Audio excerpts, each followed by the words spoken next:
श्री गणेश नामाष्टक स्तोत्रम्। शृणुदेवि महाभागे वेदोक्तं वचनं मम, यच्छ्रुत्वा हर्षिता नूनं भविष्यसि न संशयः। विनायकस्ते तनयो महात्मा महतां महान्, यं कामः क्रोध उद्वेगो भयं नाविशते कदा। वेदस्मृतिपुराणेषु संहितासु च भामिनी, नामान्यस्योपदिष्टानि सुपुण्यानि महात्मभिः। यानि तानि प्रवक्ष्यामि निखिलाघहराणि च, प्रमथानां गणायै च नानारूपा महाबलाः। तेषामीशस्त्वयं यस्माद् गणेशस्तेन कीर्तितः। भूतानि च भविष्याणि वर्तमानानि यानि च, ब्रह्माण्डान्यखिलान्येव यस्मिन् लम्बोदरः स तु। यः शिरो देवयोगेन छिन्नं संयोजितं पुनः, गजस्य शिरसा देवी तेन प्रोक्तो गजाननः।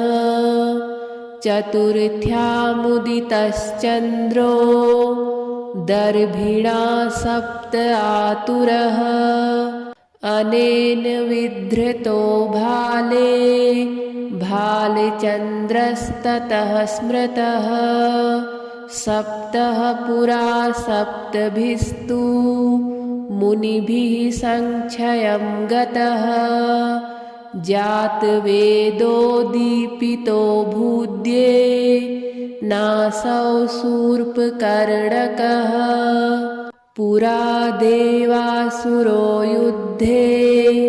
पूजितो दिवि सद्गणैः।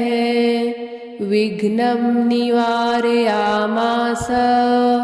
विघ्ननाशस्ततः स्मृतः। अद्यायं देवी रामेण कुठारेण निपात्य च, दशनं दैवतो भद्रे एकदन्तः कृतो मुना। भविष्यत्यथ पर्याये ब्रह्मणो हरवल्लभः। वक्री भविष्यतुण्डत्वाद् वक्रतुण्डः स्मृतो बुधः। एवं तवास्य पुत्रस्य सन्ति नामानि पार्वती, स्मरणात् पापहारिणी त्रिकालानुगतान्यपि। अस्मात्त्रयोदशी कल्पात् पूर्वस्मिन् समीभवे। मयास्मै तु वरो दत्तः सर्गदेवाग्रपूजने। जातकर्मादिसंस्कारे गर्भाधानेदिकेऽपि च, यात्रायां च वाणिज्यादौ युद्धे देवार्चने शुभे। संकष्टे काम्यसिद्ध्यर्थं पूजयेद्यो गजाननं। तस्य सर्वाणि कार्याणि सिद्ध्यन्त्येव न संशयः। शृणुदेवि महाभागे वेदोक्तं वचनं मम, यच्छ्रुत्वा हर्षिता नूनं भविष्यसि न संशयः। विनायकस्ते तनयो महात्मा महतां महान् यं कामः क्रोध उद्वेगो भयं नाविशते कदा वेदस्मृतिपुराणेषु संहितासु च भामिनी नामान्यस्योपदिष्टानि सुपुण्यानि महात्मभिः यानि तानि प्रवक्ष्यामि निखिलाघहराणि च प्रमथानां गणायै च नानारूपा महाबलाः तेषामीशस्त्वयं यस्माद् गणेशस्तेन कीर्तितः भूतानि च भविष्याणि वर्तमानानि यानि च ब्रह्माण्डान्यखिलान्येव यस्मिन् लम्बोदरः स तु यः शिरो देवयोगेन छिन्नं संयोजितं पुनः गजस्य शिरसा देवी तेन प्रोक्तो गजाननः चतुर्थ्यामुदितश्चन्द्रो दर्भिणा सप्त आतुरः अनेन विधृतो भाले भालचन्द्रस्ततः स्मृतः सप्तः पुरा सप्तभिस्तु मुनिभिः संक्षयं गतः जातवेदो दीपितो भूद्ये नासौ शूर्पकर्णकः पुरा देवासुरो युद्धे पूजितो दिवि सद्गणैः विघ्नं निवारयामास विघ्ननाशस्ततः स्मृतः अद्यायं देवी रामेण कुठारेण निपात्य च दशनं दैवतो भद्रे हेकदन्तः कृतो मुना भविष्यत्यथ पर्याये ब्रह्मणो हरवल्लभः वक्रीभविष्यतुण्डत्वाद् वक्रतुण्डः स्मृतो बुधः एवं तवास्य पुत्रस्य सन्ति नामानि पार्वती स्मरणात् पापहारिणी त्रिकालानुगतान्यपि अस्मात्त्रयोदशी कल्पात् पूर्वस्मिन् दशमी भवे मयास्मै तु वरो दत्तः सर्गदेवाग्रपूजने जातकर्मादिसंस्कारे गर्भाधानेदिकेऽपि च यात्रायां च वाणिज्यादौ युद्धे देवार्चने शुभे संकष्टे काम्यसिद्ध्यर्थं पूजयेद्यो गजाननम् तस्य सर्वाणि कार्याणि सिद्ध्यन्त्येव न संशयः शृणु देवि महाभागे वेदोक्तं वचनं मम यच्छ्रुत्वा हर्षिता नूनं भविष्यसि न संशयः विनायकस्ते तनयो महात्मा महतां महान् यं कामः क्रोध उद्वेगो भयं नाविशते कदा वेदस्मृतिपुराणेषु संहितासु च भामिनी नामान्यस्योपदिष्टानि सुपुण्यानि महात्मभिः यानि तानि प्रवक्ष्यामि निखिलाघहराणि च प्रमथानां गणायै च नानारूपा महाबलाः तेषामीशस्त्वयं यस्माद् गणेशस्तेन कीर्तितः भूतानि च भविष्याणि वर्तमानानि यानि च ब्रह्माण्डान्यखिलान्येव यस्मिन् लम्बोदरः स तु यः शिरो देवयोगेन छिन्नं संयोजितं पुनः गजस्य शिरसा देवी तेन प्रोक्तो गजाननः चतुर्थ्यामुदितश्चन्द्रो दर्भिणा सप्त आतुरः अनेन विधृतो भाले भालचन्द्रस्ततः स्मृतः सप्तः पुरा सप्तभिस्तु मुनिभिः संक्षयं गतः जातवेदो दीपितो भूद्ये नासौ शूर्पकर्णकः पुरा देवासुरो युद्धे पूजितो दिवि सद्गणैः विघ्नं निवारयामास विघ्ननाशस्ततः स्मृतः अद्यायं देवी रामेण कुठारेण निपात्य च दशनं दैवतो भद्रे हेकदन्तः कृतो मुना भविष्यत्यथ पर्याये ब्रह्मणो हरवल्लभः वक्री भविष्यतुण्डत्वाद् वक्रतुण्डः स्मृतो बुधः एवं तवास्य पुत्रस्य सन्ति नामानि पार्वती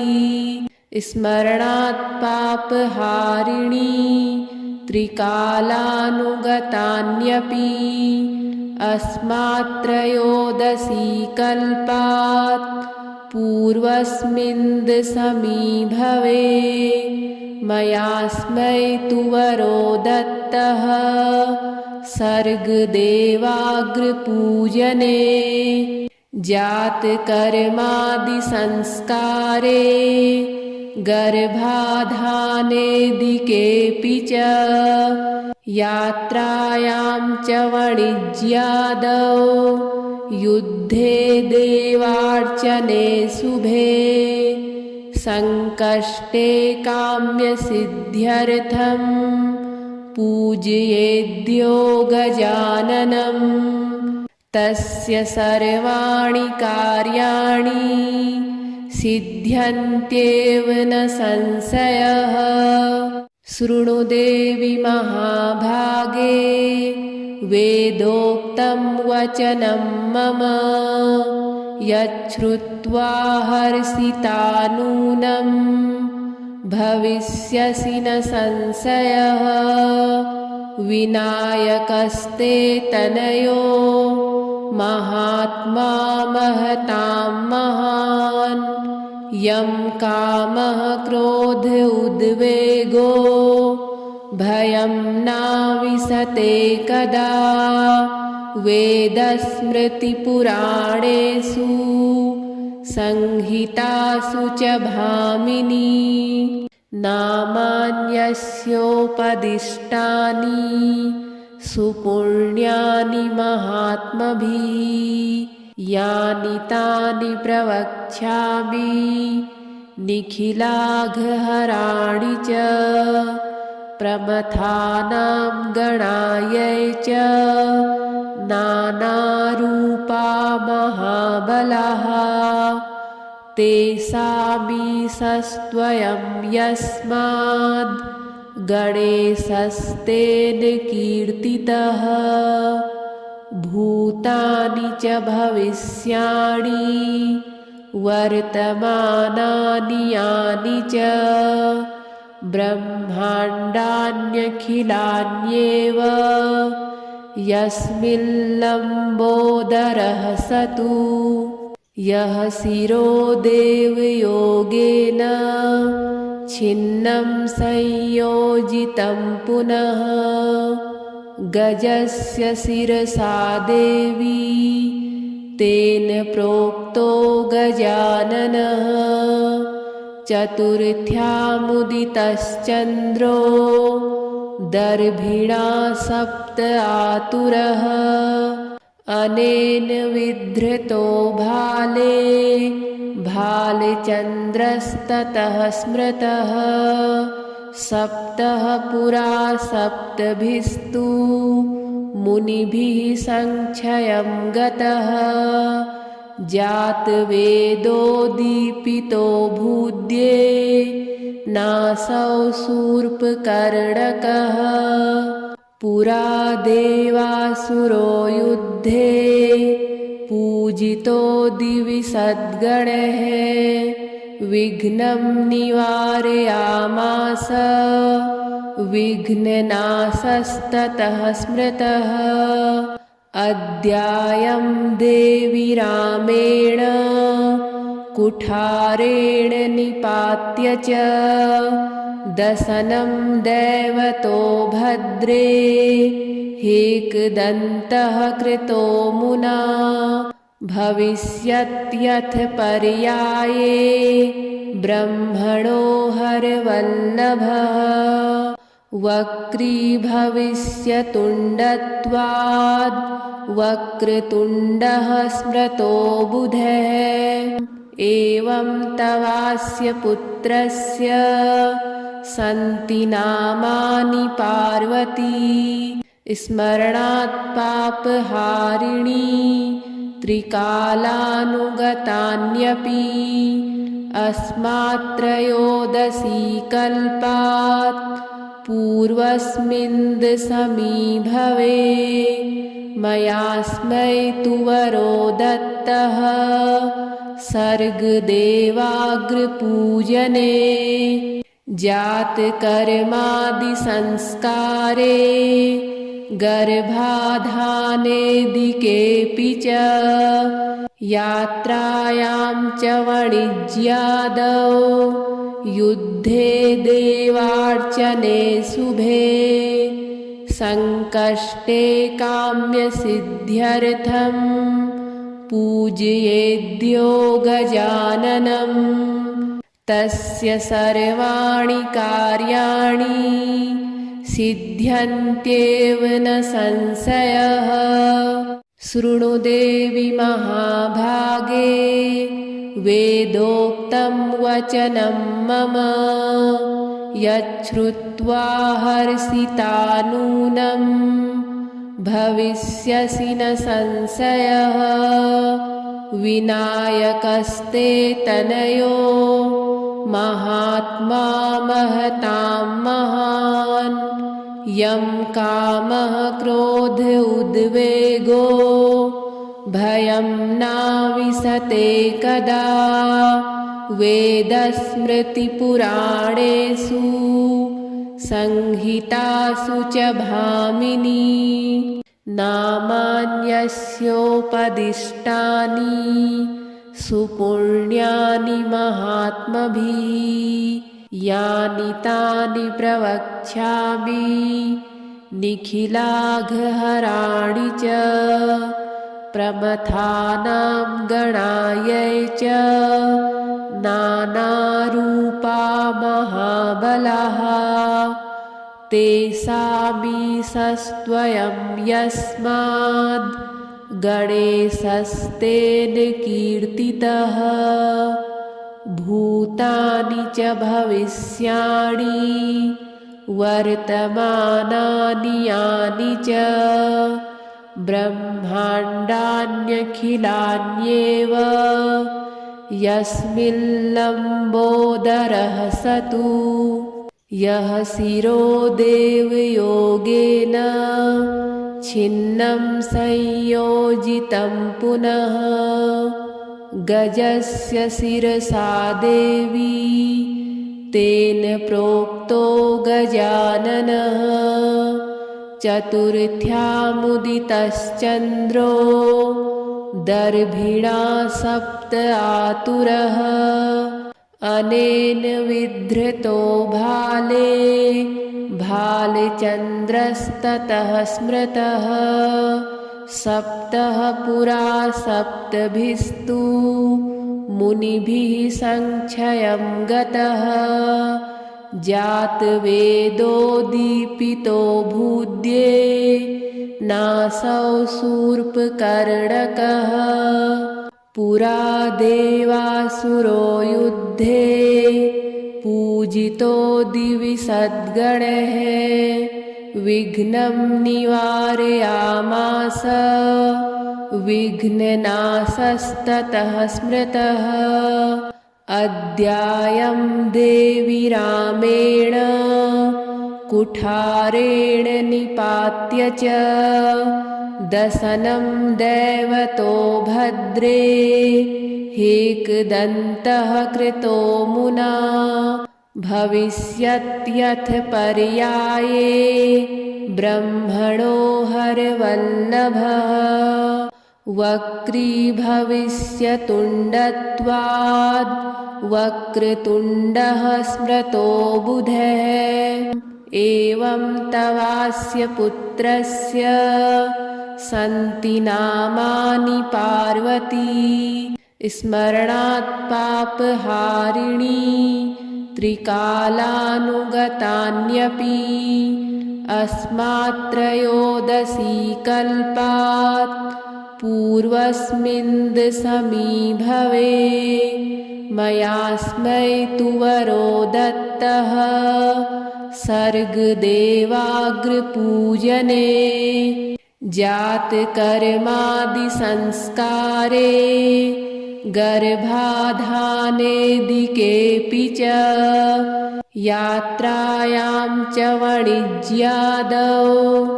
युद्धे देवार्चने शुभे संकष्टे काम्यसिद्ध्यर्थं पूजयेद्यो गजाननम् तस्य सर्वाणि कार्याणि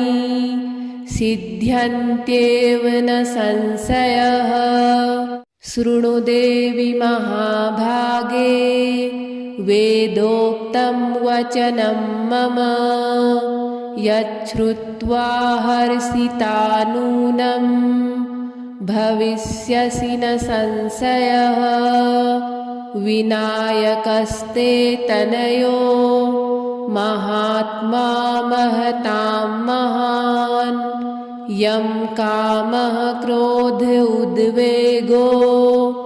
भयं नाविशते कदा वेदस्मृतिपुराणेषु संहितासु च भामिनी नामान्यस्योपदिष्टानि सुपुण्यानि महात्मभिः यानि तानि प्रवक्ष्यामि निखिलाघहराणि च प्रमथानां गणायै च नानारूपा महाबलाः तेषामीशस्त्वयं यस्माद् गणेशस्तेन कीर्तितः भूतानि च भविष्याणि वर्तमानानि यानि च ब्रह्माण्डान्यखिलान्येव यस्मिन् लम्बोदरः स तु यः शिरो देवयोगेन छिन्नं संयोजितं पुनः गजस्य शिरसा देवी तेन प्रोक्तो गजाननः चतुर्थ्यामुदितश्चन्द्रो दर्भिणा सप्त आतुरः अनेन विधृतो भाले भालचन्द्रस्ततः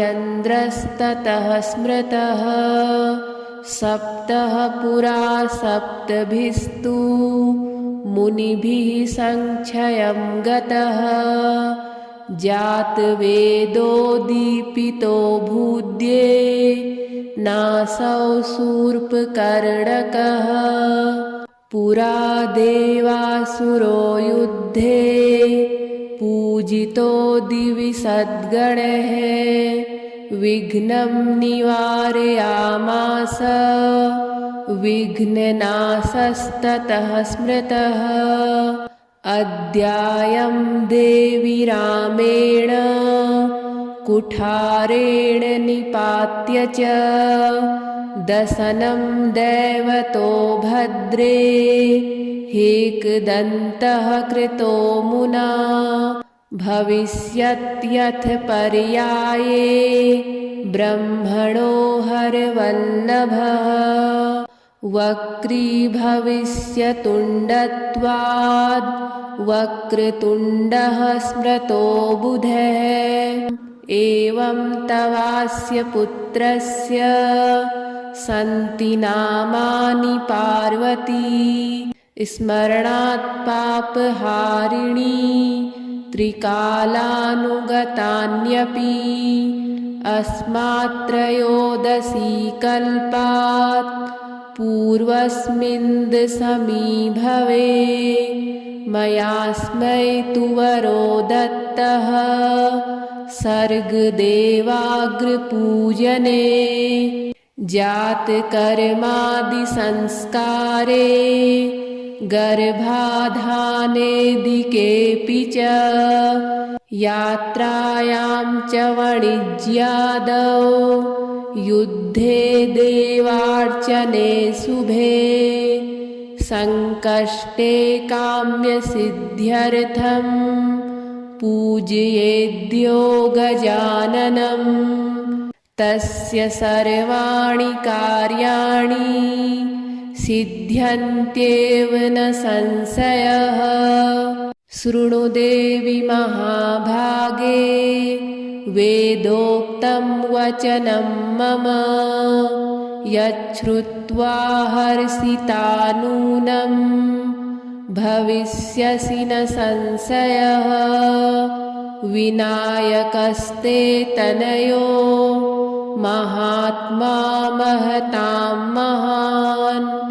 यं कामः क्रोध उद्वेगो भयं नाविशते कदा वेदस्मृतिपुराणेषु संहितासु च भामिनी नामान्यस्योपदिष्टानि सुपुण्यानि महात्मभिः यानि तानि प्रवक्ष्यामि निखिलाघहराणि च प्रमथानां गणायै च नानारूपा महाबलाः तेषामीशस्त्वयं यस्माद् गणेशस्तेन कीर्तितः भूतानि च भविष्याणि वर्तमानानि यानि च ब्रह्माण्डान्यखिलान्येव यस्मिन् लम्बोदरः स तु यः शिरो देवयोगेन छिन्नं संयोजितं पुनः गजस्य शिरसा देवी तेन प्रोक्तो गजाननः चतुर्थ्यामुदितश्चन्द्रो दर्भिणा सप्त आतुरः अनेन विधृतो भाले भालचन्द्रस्ततः स्मृतः सप्तः पुरा सप्तभिस्तु मुनिभिः संक्षयं गतः जातवेदो दीपितो भूद्ये नासौ शूर्पकर्णकः पुरा देवासुरो युद्धे पूजितो दिवि सद्गणैः विघ्नं निवारयामास विघ्ननाशस्ततः स्मृतः अद्यायं देवी रामेण कुठारेण निपात्य च दशनं दैवतो भद्रे हेकदन्तः कृतो मुना भविष्यत्यथ पर्याये ब्रह्मणो हरवल्लभः वक्रीभविष्यतुण्डत्वाद् वक्रतुण्डः स्मृतो बुधः एवं तवास्य पुत्रस्य सन्ति नामानि पार्वती स्मरणात् पापहारिणी त्रिकालानुगतान्यपि अस्मात्त्रयोदशी कल्पात् पूर्वस्मिन् समीभवे मयास्मै तु वरो दत्तः सर्गदेवाग्रपूजने जातकर्मादिसंस्कारे गर्भाधानेदिकेऽपि च यात्रायां च वाणिज्यादौ युद्धे देवार्चने शुभे संकष्टे काम्यसिद्ध्यर्थं पूजयेद्यो गजाननं तस्य सर्वाणि कार्याणि सिद्ध्यन्त्येव न संशयः शृणु देवि महाभागे वेदोक्तं वचनं मम यच्छ्रुत्वा हर्षिता नूनं भविष्यसि न संशयः विनायकस्ते तनयो महात्मा महतां महान् यं कामः क्रोध उद्वेगो भयं नाविशते कदा वेदस्मृतिपुराणेषु संहितासु च भामिनी नामान्यस्योपदिष्टानि सुपुण्यानि महात्मभिः यानि तानि प्रवक्ष्यामि निखिलाघहराणि च प्रमथानां गणायै च नानारूपा महाबलाः तेषामीशस्त्वयं यस्माद् गणेशस्तेन कीर्तितः भूतानि च भविष्याणि वर्तमानानि यानि च ब्रह्माण्डान्यखिलान्येव यस्मिल्लम्बोदरः स तु यः शिरो देवयोगेन छिन्नं संयोजितं पुनः गजस्य शिरसा देवी तेन प्रोक्तो गजाननः चतुर्थ्यामुदितश्चन्द्रो दर्भिणा सप्त आतुरः अनेन विधृतो भाले भालचन्द्रस्ततः स्मृतः सप्तः पुरा सप्तभिस्तु मुनिभिः संक्षयं गतः जातवेदो दीपितो भूद्ये नासौ शूर्पकर्णकः पुरा देवासुरो युद्धे पूजितो दिवि सद्गणैः विघ्नं निवारयामास विघ्ननाशस्ततः स्मृतः। अद्यायं देवी रामेण कुठारेण निपात्य च दशनं दैवतो भद्रे एकदन्तः कृतो मुना भविष्यत्यथ पर्याये ब्रह्मणो हरवल्लभः वक्री भविष्यतुण्डत्वाद् वक्रतुण्डः स्मृतो बुधः। एवं तवास्य पुत्रस्य सन्ति नामानि पार्वती स्मरणात् पापहारिणी त्रिकालानुगतान्यपि अस्मात् त्रयोदशी कल्पात् पूर्वस्मिन् समीभवे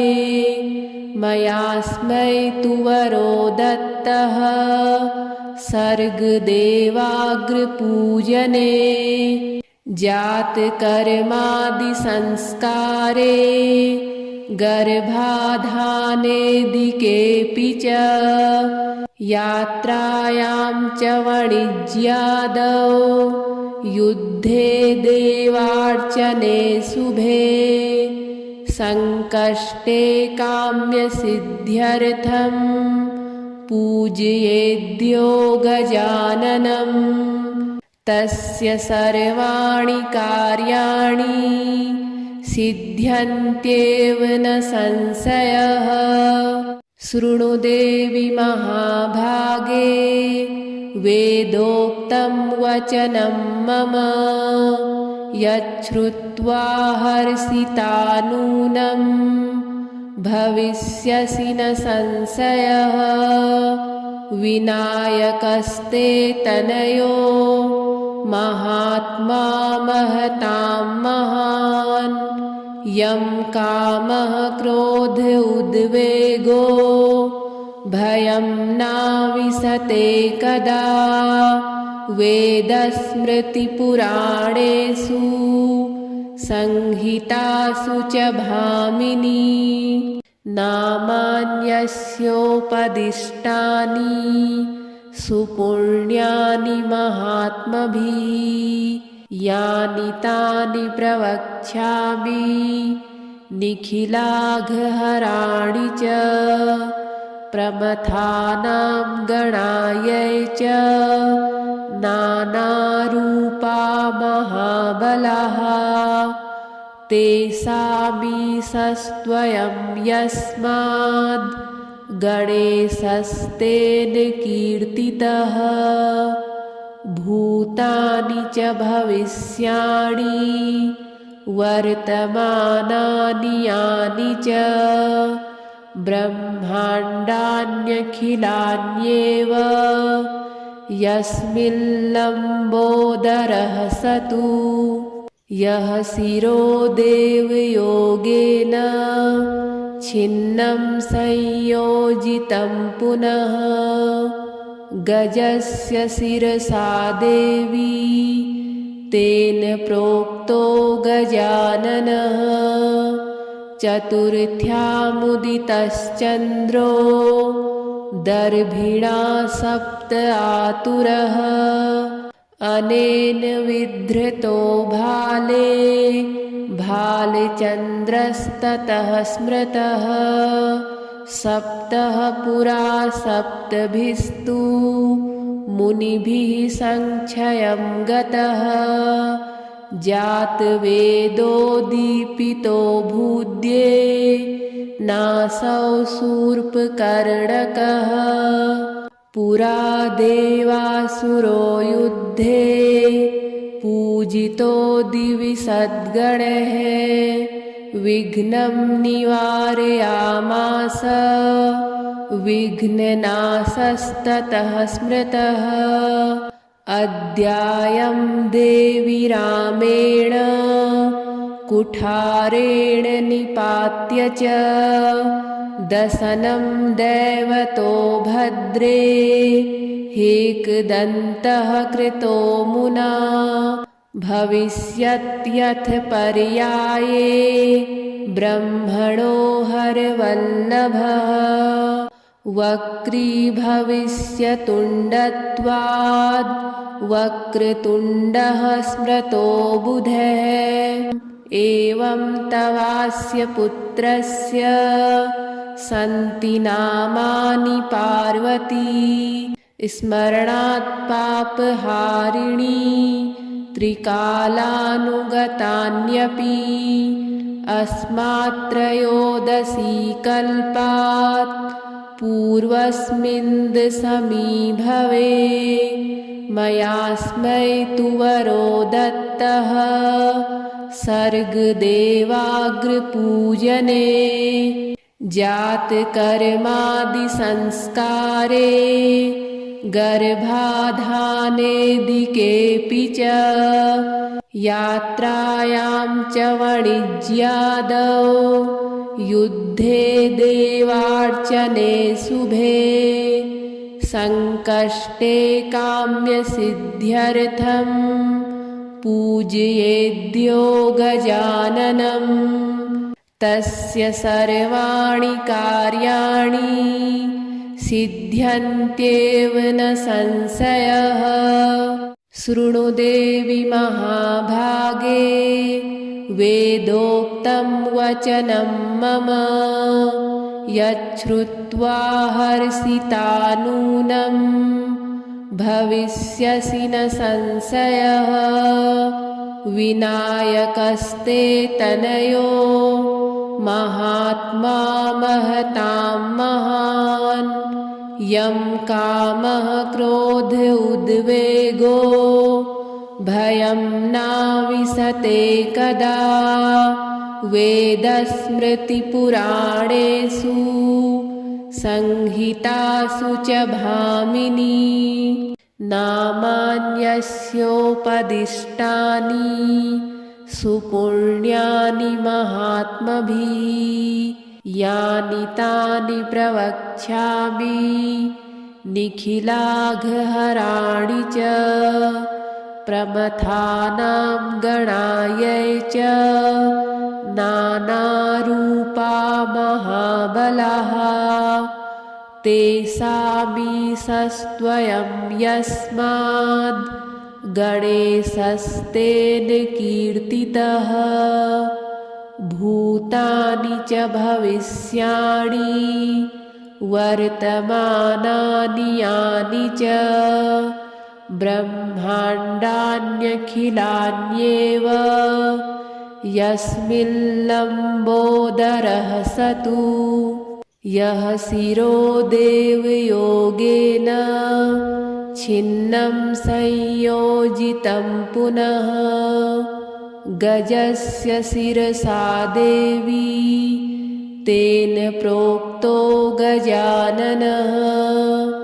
चतुर्थ्यामुदितश्चन्द्रो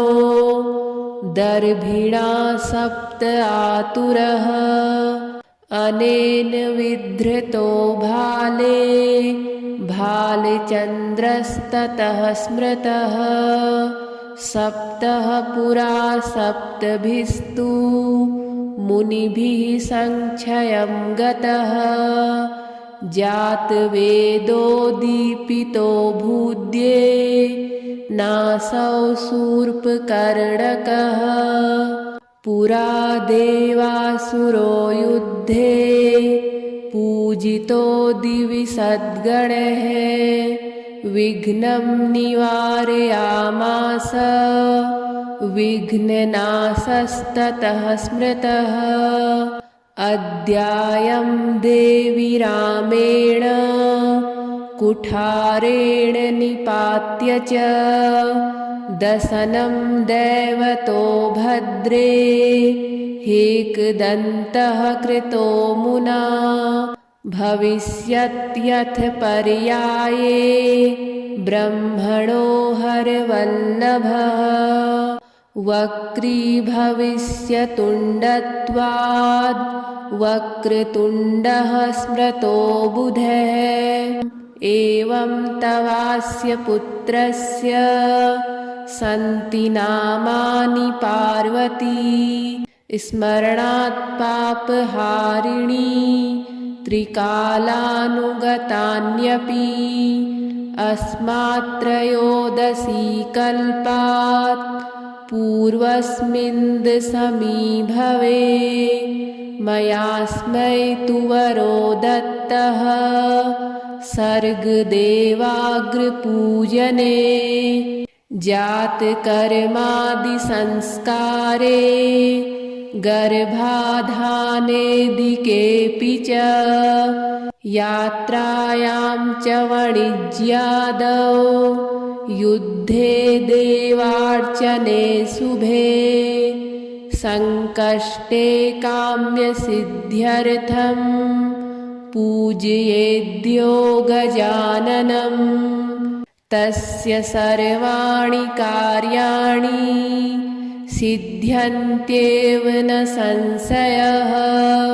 शृणु देवि महाभागे वेदोक्तं वचनं मम यच्छ्रुत्वा हर्षिता नूनं भविष्यसि न संशयः। विनायकस्ते तनयो महात्मा महतां महान् यं कामः क्रोध उद्वेगो भयं नाविशते कदा वेदस्मृतिपुराणेषु संहितासु च भामिनी नामान्यस्योपदिष्टानि सुपुण्यानि महात्मभिः यानि तानि प्रवक्ष्यामि निखिलाघहराणि च प्रमथानां गणायै च नानारूपा महाबलाः तेषामीशस्त्वयं यस्माद् गणेशस्तेन कीर्तितः। भूतानि च भविष्याणि वर्तमानानि यानि च ब्रह्माण्डान्यखिलान्येव यस्मिन् लम्बोदरः स तु यः शिरो देवयोगेन